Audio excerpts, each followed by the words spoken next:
Opposition spokesman on technology Julian Robinson has described eLearning Jamaica's new timeline for securing devices for the Tablets in Schools program as unrealistic. The program has stalled amid a dispute between the government agency eLearning Jamaica and the selected contractor Geotech Vision. Speaking in the House of Representatives on Tuesday, opposition spokesman on technology Julian Robinson noted that the program had stalled because of dereliction of duty by the authorities. When we did the tablets in school pilot project under our administration, we very deliberately selected 4 providers. 4 providers were selected so that if you had an issue with one, you could always fall back on another. Now, if you get to a situation of having shortlisted 2, one drops out for reasons you have explained, then it is incumbent on the government to put in place some mechanisms to prevent you from being where you are, which means you have no tablets. And I believe it is really, quite frankly, inexcusable that nothing was done to manage that risk. Mr. Robinson said the timeline for the program should be revisited. If you look at the experience of this project, from when we started it to your own experience, it is totally unrealistic to believe that having issued an RFP in November, that you will complete a procurement process by January. If you look at the average time from an RFP to procurement, certainly when we were there, you're talking about a minimum 9 to 12 months.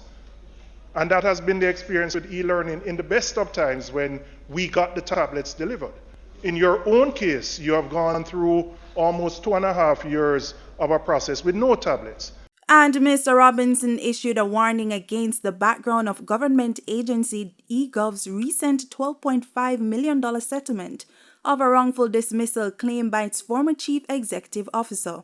And I'm going to urge the government, please ensure you have proper legal advice on this matter so that a year or 2 we don't end up paying a large sum to this company for breach of contract. I'm just warning, because if it is the same person who advised eGov before, you're going to have a problem. In the meantime, Technology Minister Favour Williams responded to the minister's warning. Member, I am comfortable that e-learning had proper legal advice in terms of this contract.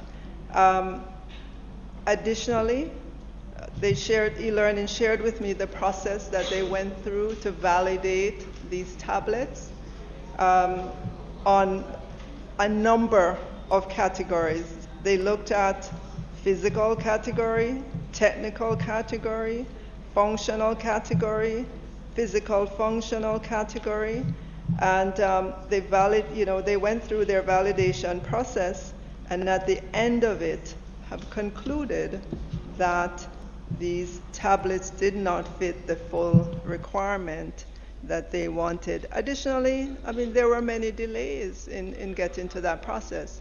Ms. Williams says a new request for proposals was issued on November 1, and eLearning is hoping to wrap up procurement in January. Geotech Vision is planning to challenge the termination of the contract it received from eLearning Jamaica to supply devices under the Tablets in Schools program. Peter Gay Charlton, Frontline News.